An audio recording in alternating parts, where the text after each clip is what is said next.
Wow, I cannot believe that this was not all recorded. Anyways, Red Journey Part 2. Um, sorry about the wind. Sorry about the ghetto birds if you see them, hearing them around. Um, there's a base not far by. But in the first video, I mentioned a couple of things, and I wanted to just reiterate. So I made a part 2 where I can say that because of quality and being focused more on technology than having tanks and boots on the ground during World War II, Germans were losing the war in Europe. But they were saving the advanced technology.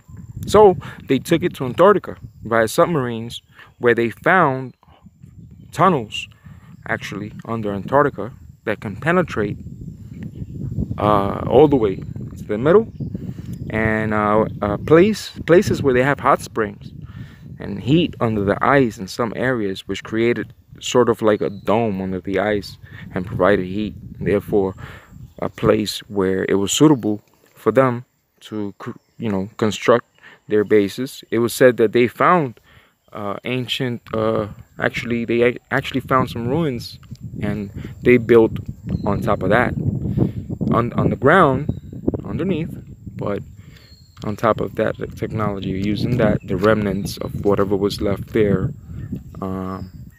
they used that.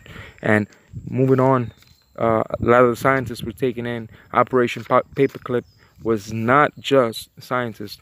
That's what they reported, but they don't want you to really know that Operation Paperclip was really an infiltration of the Nazis. See, like they say, win the battle, lost the war.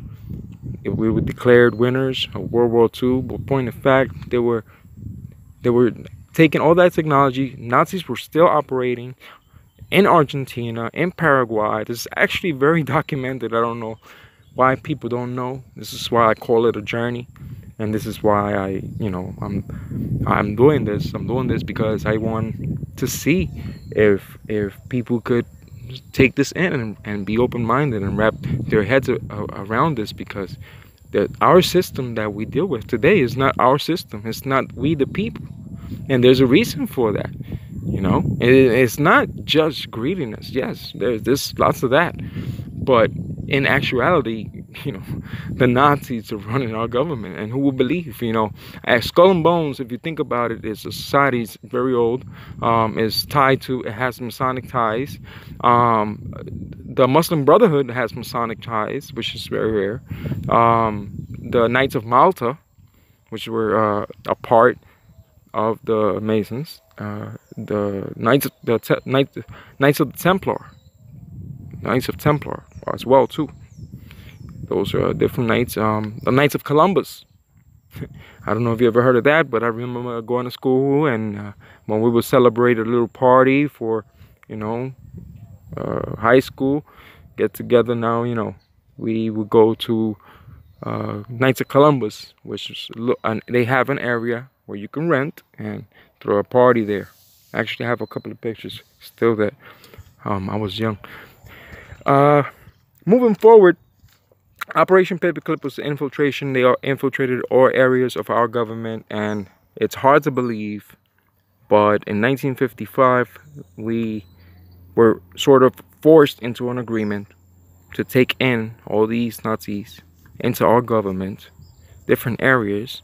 As a matter of fact, Eisenhower did not even like the fact that they had put this Majestic 12, and you'll see in a lot of these documents, if you look them up in WikiLeaks, a lot of these documents say Magic Eyes only, and that's because Majestic 12, those are the people that run the government, the real people behind everything. You say who's at the top, and there's always somebody. Well, these are the somebody. The Majestic 12, MJ12 for short, MJ. Funny, MJ. And the number 23 is very, very, very relative.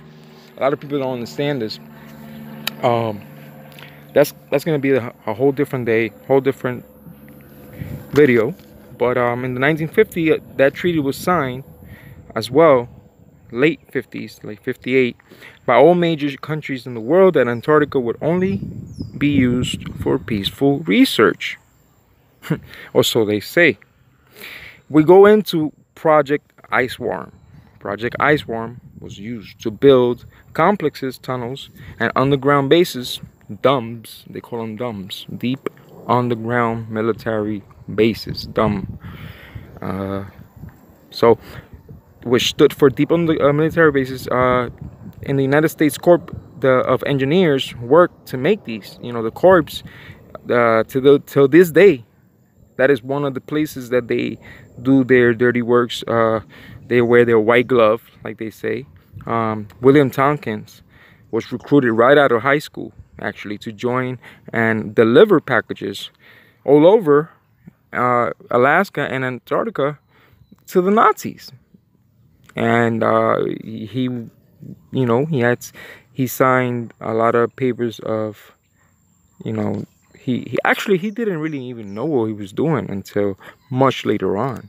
And you know, I believe that he wouldn't have taken the role that he did if he knew what he was doing, because everything he was delivering in planes. He would do stops in different areas, Arctic areas, and he would deliver these packages, and you know, different packages for different ones, and you know, it would all say do not see, it's on magic eyes only, you know.